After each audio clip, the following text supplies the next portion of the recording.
Ang amoy ng sariwang lupa pagkatapos ng ulan, ang huni ng mga kuliglig sa gabi, at ang malamyos na simoy ng hangin na nagdadala ng halimuyak ng Sampaguita. Yan ang probinsya namin. Dito ako lumaki. Si Ana, kasama ang aking kababatang si Jason. Mula pagkabata, kaming dalawa ang laging magkasama. Ang mga magulang namin ay matalik na magkaibigan. Kaya't parang iisang pamilya lamang kami. Sa bawat laro, sa bawat kalokohan, at sa bawat kurot ng nanay ko kapag pasaway kami, laging naroon si Jason. Naalala ko pa nga ang aming mga hapon sa ilalim ng mangga, nagpapaligsahan sa pag-akyat. Akin ang pinakamalaking mangga! Sigaw niya habang ako naman ay nagpupumilit na umakyat sa kabila ng takot sa taas. Bumubulong ako. Kaya ko to, Ana. Kaya ko to. Hanggang sa marating ko ang tuktok, ang bawat galos at sugat ay naging tanda ng aming pagkakaibigan. Pagpasok namin sa high school, unti-unting nagbago ang pananaw ko kay Jason. Hindi na lang siya ang kaibigan kong laging nakakakuha ng pinakamalaking mangga. Nagsimula akong mapansin ang bawat kilos niya, ang bawat ngiti na nagpapabilis ng tibok ng puso ko. Tuwing magkakasalubong kami sa hallway, nararamdaman ko ang kakaibang kaba. Isang beses habang naglalakad kami pa uwi, bigla siyang tumingin sa akin. Ana, may dumi ka sa pisngi. Sabi niya sabay punas gamit ang hinalaki niya. Ang simpleng haplos na iyon ay nagpadala ng kuryente sa buong katawan ko. Ha? Saan? Bulong ko. Ramdam ko ang pag-init ng aking muka. Wala. Natanggal ko na. Nakangiti niyang sabi. Sa loob-loob ko, gusto kong sumigaw ng, gusto kita, Jason. Higit pa sa kaibigan. Ngunit nanatili akong tahimik. Natatakot ako. Paano kung hindi pareho ang nararamdaman niya? Paano kung masira lang ang aming pagkakaibigan? Kaya't itinago ko ang lihim na paghanga na yun, na nagpatuloy hanggang sa aming pagtatapos ng high school. Ang araw ng graduation ay puno ng saya, ngunit para sa akin, may bahid din ng lungkot. Habang nagpapakuha kami ng litrato kasama ang aming mga kaibigan, lumapit si Jason. Ana, may sasabihin ako sa'yo. Bulong niya. Ang ngiti niya ay may halong lungkot. Ano yun? Tanong ko, kinakabahan. Sa Maynila ako mag-aaral ng kolehiyo. Nakapasa ako sa isang universidad doon. Parang bumagsak ang mundo ko. Ang ingay ng paligid ay biglang nawala. Ang tanging naririnig ko ay ang malalim na tibok ng puso ko. Talaga? Ang galing naman. Pilit kong ngiti. Ang boses ko ay halos hindi na lumabas. Oo. Ikaw, dito ka lang ba sa probinsya? Tanong niya. Oo, dito lang ako. Hindi pa kasi kaya ng budget namin sa Maynila. Sagot ko. Ramdam ko ang hapdi sa lalamunan ko. Nagpatuloy pa rin ang aming pag-uusap sa telepono at text sa mga unang buwan. Kumusta ka na dyan, Jason? Mahirap ba ang buhay sa Maynila? Tanong ko sa isang tawag. Okay lang naman, Ana. Medyo magulo lang. Iba talaga dito. Ikaw, balita ko na mumukha ka na raw talagang probinsyana. Pabirong sabi niya. Grabe ka. Ikaw ba? May nililigawan ka na ba dyan? Tanong ko, pilit na pinipigilan ang pagkabahala. Nako, wala pa. Puro aral lang. Ikaw? Wala rin. Puro aral lang. Sagot ko, pero sa loob-loob ko, ikaw lang naman ang gusto ko. Ngunit unti-unting lumipas ang mga buwan, maging taon, ang mga tawag ay naging text na lamang at ang mga text ay hindi na rin namin napapansin. Pareho kaming abala sa pag-aaral, sa pagbuo ng aming sariling mundo. Ang distansya ay unti-unting nagpapalamig sa aming komunikasyon. Ang dating malapit na ugnayan ay parang lumabo, parang isang lumang litrato na kinain na ng panahon. Ang sakit, pero tanggap ko. Isang araw, habang nag-aaral ako para sa isang exam, nakatanggap ako ng tawag mula sa isang universidad sa Maynila. Nagulat ako, hindi ko inaasahan. Isang scholarship sa kursong business, ang kursong gusto ko, ang kursong kinukuha ni Jason. Ma? Pa? Nakakuha po ako ng scholarship sa Maynila. Sigaw ko, halos hindi makahinga sa sobrang tuwa. Ang mga magulang ko ay masayang masaya rin. Talaga anak, ang galing mo naman, sabi ni mama sabay yakap sa akin. Napakabilis ng mga pangyayari. 1 buwan lang ang lumipas, nasa Maynila na ako. Ang probinsya, ang tahimik na buhay, ang sariwang hangin. Lahat ng iyon ay iniwan ko. Ang bumungad sa akin ay ang ingay ng trapiko, ang siksikan ng tao, at ang mga naglalakihang gusali. Ang unang araw ko sa universidad ay nakakabingi. Ang daming tao, ang daming bagong muka. At doon sa gitna ng siksikan, nakita ko siya, si Jason. Mas matangkad, mas gwapo. Ang puso ko ay parang kampana na tumunog ng malakas. Jason! Tawag ko, lumapit ako sa kanya. Lumingon siya at nakita ko ang gulat sa kanyang muka. Ana? Ikaw ba yan? Niyakap ko siya ng mahigpit. Oo, ako nga. Nakakuha ako ng scholarship dito. At business din ang kurso ko. Niyakap niya rin ako. Pero ramdam ko ang pag-aalangan. Ah, ganoon ba? Ang galing mo naman. Sabi niya, ang ngiti niya ay hindi umabot sa mga mata. Napansin ko ang mga kasama niyang babae. May iksi ang suot, makapalang make-up, at ang buhok nila ay parang galing sa isang fashion magazine. Ako, nakasuot lang ng simpleng t-shirt at jeans, at wala pang make-up. Pakiramdam ko tuloy, bigla akong lumiit. Simula noon, medyo iwas na siya sa akin kapag nagkakasalubong kami sa campus. Ngumingiti lamang siya at nagmamadaling lumalayo. Minsan, nakita ko nga siya na kasama ang mga kaibigan niya at naririnig ko ang bulungan nila. Sino yung probinsyana mong kasama kanina? Tanong ng isang babae. Tiningnan ako mula ulo hanggang paa. Narinig ko si Jason na sumagot. Ah, kababata ko lang yun. Taga-probinsya. Ang mga salitang yun ay tumusok sa aking puso. Ang sakit, para akong sinampal ng katotohanan. Nahihiya siya sa akin. Nahihiya siya sa pagiging probinsyana ko. Isang gabi, habang nakaharap ako sa salamin, tiningnan ko ang sarili ko. Simple lang, walang make-up. Mahaba ang buhok na laging nakatali. Kailangan kong magbago. Kailangan kong mapansin niya. Bulong ko sa sarili ko. Kinabukasan, lumabas ako at bumili ng mga bagong damit. Mga maiksi, mga fitted. Nagpunta ako sa salon at ipinagupit ang buhok ko, ipinakulay. Bumili ako ng make-up at nagsimulang mag-aral kung paano gamitin ang bawat isa.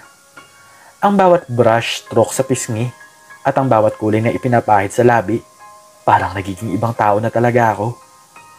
Ang dating Ana ay unti-unting naglaho, napalitan ng isang bagong version.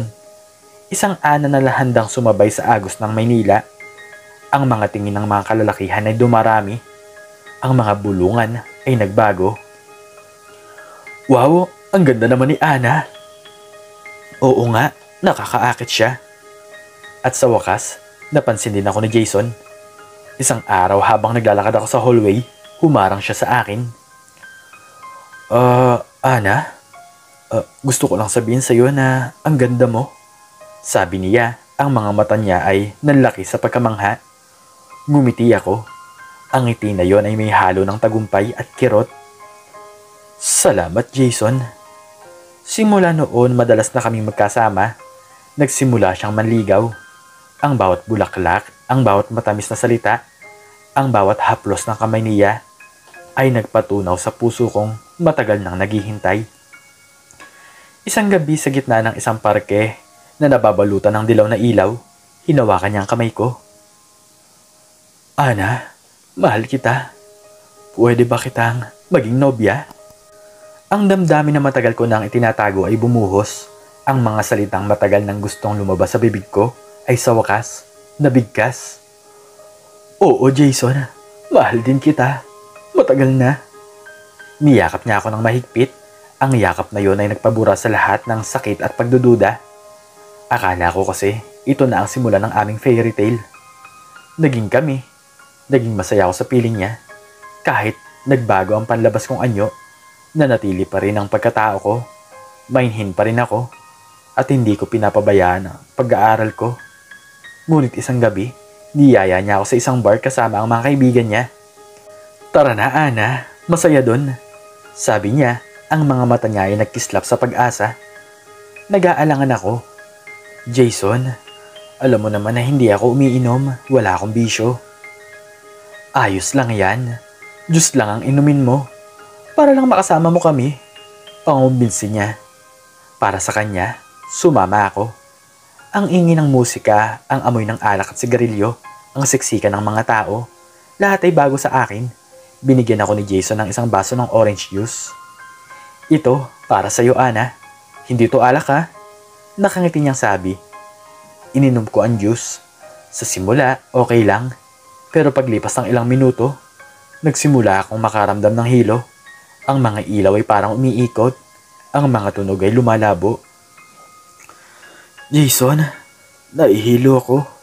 Bulong ko, hinawakan ang braso niya. "Tara, pahinga muna tayo. Sa hotel na lang tayo magpahinga," sabi niya. Inalalayan ako paglabas ng bar. Buo naman ang tiwala ko sa kanya. Si Jason yun, ang lalaking mahal ko. Hindi ko iniisip na may masama siyang balak. Ang huling naaalala ko ay ang pagpasok namin sa isang silid at ang pagbagsak ng katawan ko sa malambot na kama. Nagising ako. Ang sikat ng araw ay tumatagos sa kortina. Ang katawan ko ay masakit at ang pinakamalala, wala akong saprot sa katawan. Tiningnan ko ang paligid. Si Jason natutulog sa tabi ko. Wala ring saplot. Bumalik ang lahat sa akin. Ang hilo, ang pagkawala ng malay. Ang panik ay kumalat sa buong sistema ko. Jason? Sigaw ko. Napaupo ako ng mabilis.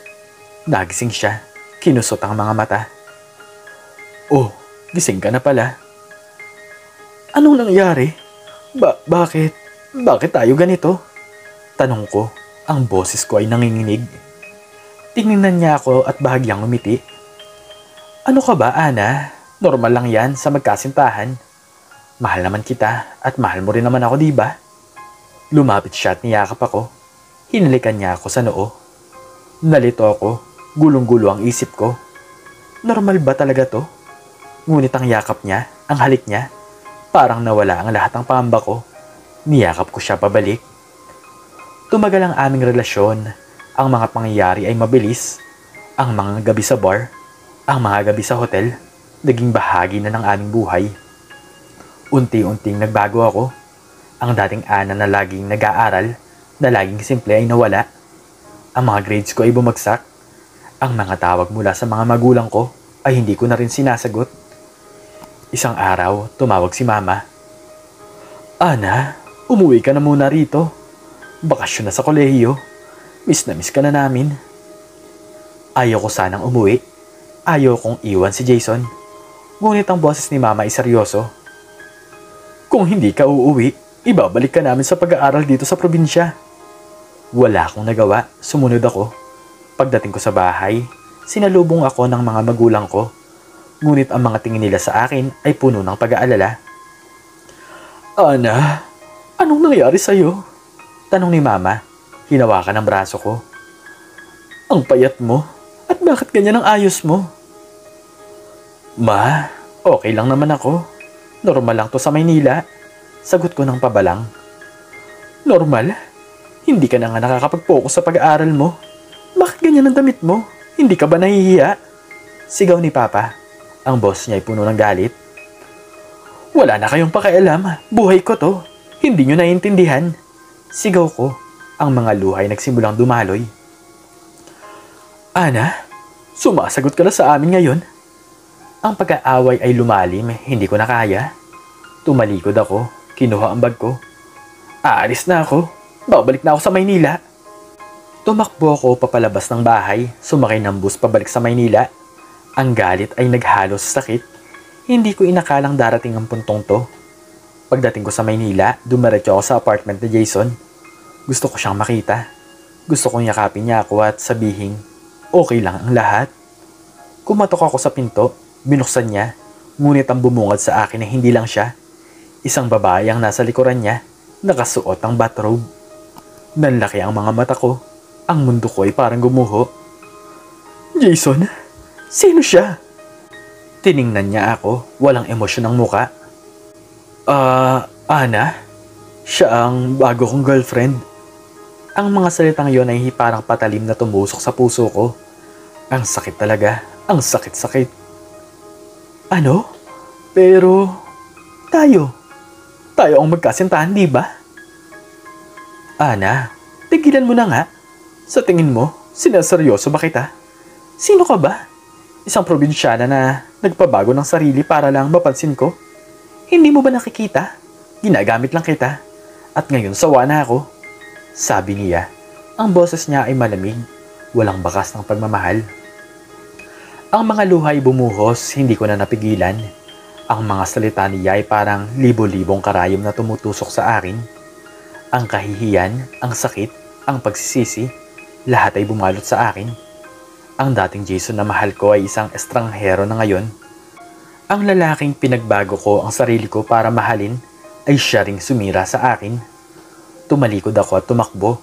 Tumakbo ako ng tumakbo. Hindi alam kung saan pupunta. Ang ingay ng Maynila ay parang sumasabay sa pag-iyak ko.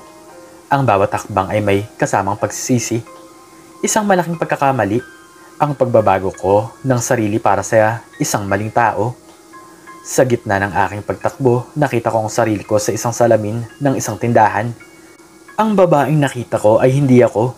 Ang buhok ay maiksi at may kulay. Ang mukha ay makapalang makeup. Ang damit ay maiksi. Hindi ito si Ana, ang simpleng probinsyana. Natauhan ako, bumalik ako sa probinsya. Ang paglalakbay ay puno ng katahimikan at pagmumuni-muni. Pagdating ko sa bahay, nakita ko ang aking mga magulang na nakaupo sa sala. Lumuhod ako sa harapan nila. Ma, pa, patawarin niyo po ako. Sabi ko, ang boses ko ay halos hindi na marinig dahil sa pag-iyak. Niyakap ako ni Mama. Anak ko, bulong niya. Ang mga luha niya ay dumadaloy rin. Niyakap din ako ni Papa. Bumalik ka na, anak. Mahal ka namin. Sa yakap nila, naramdaman ko ang tunay na pagmamahal na matagal ko nang hinahanap sa iba. Ang tunay na pagmamahal, ang walang kondisyong pagmamahal. Nagpatuloy pa rin ako sa pag-aaral sa Maynila, ngunit ibinalik ko ang aking tunay na pagkatao. Ipinagupit ko ang mga buhok ko sa dating haba. Hindi na ako naglalagay ng makeup. Bumalik ako sa simpleng pananamit. Ang dating Ana, ang simpleng babaeng probinsyana, ay bumalik. Ang mga tingin ng ibang tao ay hindi na mahalaga. Ang mahalaga ay ang pagiging totoo ko sa sarili ko. Ang pag-aaral ko ay bumalik sa dati. Nagtapos ako ng may karangalan. Ang mga pangarap ko ay natupad. Hindi dahil sa pagbabago ng aking panlabas na anyo, kundi dahil sa pagiging totoo ko sa aking sarili. Ang pagmamahal ay hindi dapat hinahanap sa pagbabago ng sarili, kundi sa pagtanggap ng kung sino ka talaga. At ang pamilya, sila ang tunay na nagmamahal sa iyo sa kabila ng lahat. Ang ganda talaga ng istorya ni Ana. Ikaw, anong natutunan mo sa kanyang maikling istorya?